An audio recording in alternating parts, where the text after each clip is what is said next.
আসসালামু আলাইকুম বাংলাদেশ, কেমন আছেন সবাই? আজকে আমি কথা বলবো, আপনি একজন স্টুডেন্ট হিসেবে স্লোভেনিয়াতে আসবেন।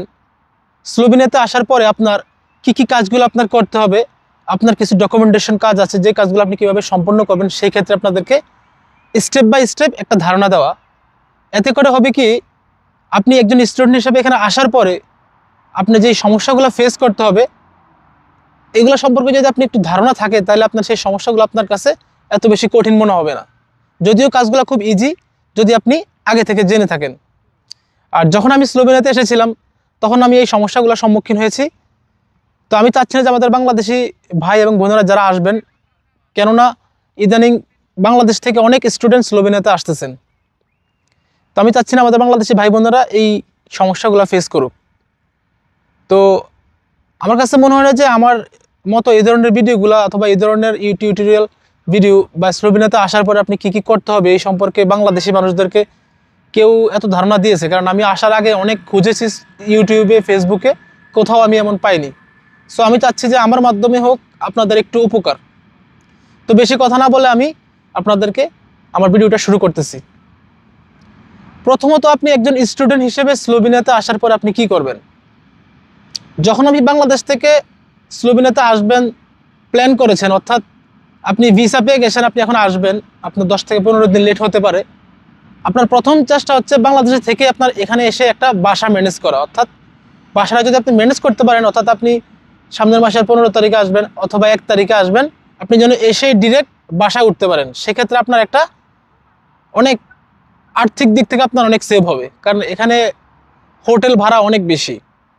আপনি যদি নর্মাল একটা হোটেলে থাকেন, তাও মিনিমাম প্রতি রাতের জন্য আপনার 25 থেকে 30 ইউরো খরচ হতে পারে, প্লাস আপনার খাওয়া দাওয়া। তো সব কিছু মিলিয়ে আপনার অনেক বেশি খরচ হয়ে যাবে। সেই জন্য আপনার প্রথম কথা হচ্ছে আপনি নিজে একটা বাসা ম্যানেজ করে আসবেন। সেটা কীভাবে করবেন? আপনার বন্ধু বান্ধব থাকতে পারে, আপনার ক্লাসমেট থাকতে পারে, অথবা বাংলাদেশে যদি কেউ থাকে তাদেরকে নক দিয়ে আসবেন যে কেউ কোনোভাবে ম্যানেজ করা যায় কিনা। কেননা বাংলাদেশে থেকে এখানে আসার সময় অনেকেই অনেক খুশি হয়ে আসে, কিন্তু আসার পরে যখন বাসা ম্যানেজ না করতে পারে তাদের খুব খারাপ লাগে আর কি। কারণ এখানে বাসার খুব ক্রাইসিস চলতেছে। এটা গেল একটা ধাপ। তারপরে ধরেন আপনি বাসা ম্যানেজ করলেন, আপনি স্লোভেনিয়াতে আসলেন। আসার পরে আপনার প্রথম কাজ হচ্ছে কি? আপনি এখানে ওখানে যেতে হবে, অর্থাৎ আপনার কিছু ডকুমেন্টেশনের কাজ আছে। তো যাওয়ার জন্য আপনার ট্রান্সপোর্টেশন দরকার। তো যেহেতু আপনার ট্রান্সপোর্টেশন দরকার, সেক্ষেত্রে আপনার কি করতে হবে? আপনার একটা বাস কার্ড করতে হবে। বাস কার্ডটার সিস্টেমটা হচ্ছে কি, আপনি যদি ফুল স্লোভেনিয়ার জন্য বাস কার্ডটা করেন, সেক্ষেত্রে আপনার 35 ইউরো খরচ হবে। আর কার্ডের মূল্য হচ্ছে 2 ইউরো, টোটাল 37 ইউরো। আর আপনি যদি অনলি আমাদের এই লুবলিয়ানা সিটির জন্য করেন, সেক্ষেত্রে আপনার খরচ হবে 22 ইউরো। আপনার রিচার্জ হচ্ছে 20 ইউরো, আর কার্ডের মূল্য হচ্ছে 2 ইউরো। এটা আপনি প্রতি মাসে রিচার্জ করতে পারবেন। 3 তারিখ পর্যন্ত মেয়াদ থাকে এই রিচার্জের। আপনি এই 1 মাসের মধ্যে যতবার ইচ্ছা ততবার আপনি ভ্রমণ করতে পারবেন, যেখানে ইচ্ছা সেখানে। আপনি যদি ফুল স্লোভেনিয়া করেন, তাহলে স্লোভেনিয়ার যে কোনো জায়গায় আপনি যেতে পারবেন যে কোনো সময়। আর আপনি যদি সিটির মধ্যে করে থাকেন, সেক্ষেত্রে আপনার সিটির মধ্যে আপনি করতে পারবেন, মানে সিটির মধ্যে আপনি যেখানে ইচ্ছা সেখানে যেতে পারবেন। তারপর হচ্ছে থার্ড নাম্বার হচ্ছে আপনার ট্যাক্স ফাইল করা। অর্থাৎ আপনি ট্যাক্স রেসিডেন্সের জন্য আপনি অ্যাপ্লাই করা। আপনি যেখানে এসেছেন, আপনি যে এখানে এসে বসবাস করবেন এবং সরকারকে যথাযথ ট্যাক্স দিবেন, সেক্ষেত্রে আপনার একটা ট্যাক্স ফাইল খুলতে হবে। তো ট্যাক্স ফাইল খোলার জন্য আপনি যাবেন, যারপর নির্দিষ্ট ফর্ম আছে, ফর্মটা ফিল আপ করবেন, খুব ইজি। ফিল আপ করে আপনার পাসপোর্টের একটা স্ক্যান কপি সেখানে স্টেপলার দিয়ে লাগিয়ে ওদের কাছে জমা দিয়ে আসবেন। 7 থেকে 10 কর্মদিবসের মধ্যে এটা হয়ে যাবে। এবং আপনি যেই বাসায় আসবেন, যে বাসায় উঠছেন অথবা যে বাসার ঠিকানা দিচ্ছেন পোস্ট অফিসের মাধ্যমে, ওখানে আপনার ট্যাক্স ফাইলটা, আপনার ট্যাক্স যেই কার্ডটা, এটা চলে আসবে। এটা গেল একটা। 4th নাম্বার হচ্ছে, আপনি এখানে স্টুডেন্ট হিসেবে আসার পরে আপনার কিছু সুযোগ সুবিধা আছে। প্রথম সুযোগ সুবিধা হচ্ছে, আপনি একজন স্টুডেন্ট হিসেবে আপনি প্রতি মাসে সরকারের থেকে 21টা সাবসিডিয়ারি পাবেন।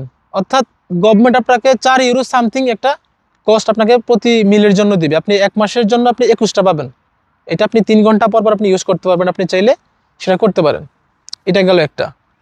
এটাকে বলে স্টুডেন্টস কি বনি। সো আপনি স্টুডেন্টস কি বনি ওপেন করবেন, আপনার এনরোলমেন্ট পেপারের মাধ্যমে সেটা রেজিস্ট্রেশন করবেন, এবং আপনার মোবাইলে একটা অ্যাপস থাকবে, সেই অ্যাপসের মাধ্যমে সেটা রেজিস্ট্রেশন করবেন। তাহলে আপনি সেটা ওপেন হয়ে গেলে আপনি যে কোনো রেস্টুরেন্টে গিয়ে আপনি সেটা খেতে পারবেন। আপনার খাবারের দাম যদি 4 ইউরো সামথিং হয়, তাহলে আপনাকে কোনো এক্সট্রা পে করতে হবে না। যদি 4 ইউরো সামথিংয়ের বেশি হয় সেক্ষেত্রে আপনার ওই বাকি টাকাটা আপনাকে পেমেন্ট করতে হবে। তো একজন স্টুডেন্ট হিসেবে এখানে খরচ বাঁচানোর জন্য যেই সিস্টেমটা, এটা কিন্তু অনেক ভালো একটা সিস্টেম যা স্লোভেনিয়ান গভর্নমেন্ট প্রদান করে থাকে। এটা গেল একটা। তারপর হচ্ছে আপনি যখন ট্যাক্স নাম্বার আপনার চলে আসবে এবং আপনার হোম রেজিস্ট্রেশন হয়ে গেছে, অর্থাৎ বাসাটা আপনার রেজিস্ট্রেশন হয়ে গেছে, আপনি বাংলাদেশ থেকে যে বাসাটা ঠিক করে এসেছেন, এখানে আসার পরে আপনি উপ্রাবডায়নতাতে গিয়ে আপনি যে বাসাটা রেজিস্ট্রেশন করেছেন ওখান থেকে আপনার যে একটা রেজিস্ট্রেশন নাম্বার দিবে, একটা পেপার দিবে, ওই পেপারটা এবং আপনার ট্যাক্স ফাইলটা হয়ে গেলে ওই ট্যাক্সের ফাইলটা সহ গিয়ে আপনি একটা ব্যাঙ্ক অ্যাকাউন্ট খুলবেন, স্টুডেন্ট অ্যাকাউন্ট। যদি আপনার বয়স 26-এর কম হয় তাহলে আপনি স্টুডেন্ট অ্যাকাউন্ট খুলতে পারবেন, আর যদি 26-এর বেশি হয় সেক্ষেত্রে আপনার স্টুডেন্ট অ্যাকাউন্ট খোলা যাবে না, বাট আপনি অ্যাকাউন্ট খুলতে পারবেন। এটা গেল একটা।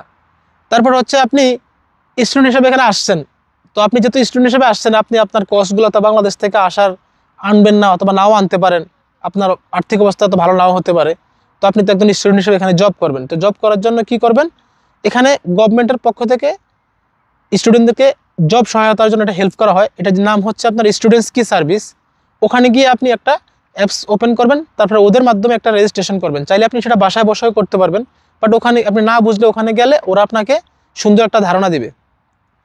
তো ওরা আপনাকে সুন্দর করে অ্যাপসটা ওপেন করে দিবে এবং ওরা রেজিস্ট্রেশন করে দিবে, এবং এই অ্যাপসের রেজিস্ট্রেশনের মাধ্যমে আপনি জব খুঁজে বের করতে পারবেন। এ আর কি। যদিও এখন জব ক্রাইসিস, ভাষা ক্রাইসিস অনেক কিছু চলতেছে, কারণ এখানে একসময় তো আমাদের বাংলাদেশি মানুষ খুব বেশি ছিল না, যারা আসতো তারা বেশিরভাগ থাকতো না, স্লোভেনিয়া সম্পর্কে তাদের ধারণা অনেক কম ছিল। তো যাই হোক, আমি অনেক কথা বললাম, কথাগুলা জানি না কেমন হয়েছে, যদি ভুল ত্রুটি থাকে আমাকে ক্ষমা করবেন। ভালো থাকবেন সবাই। আসসালামু আলাইকুম রহমতুল্লাহি ওয়া বারাকাতুহু।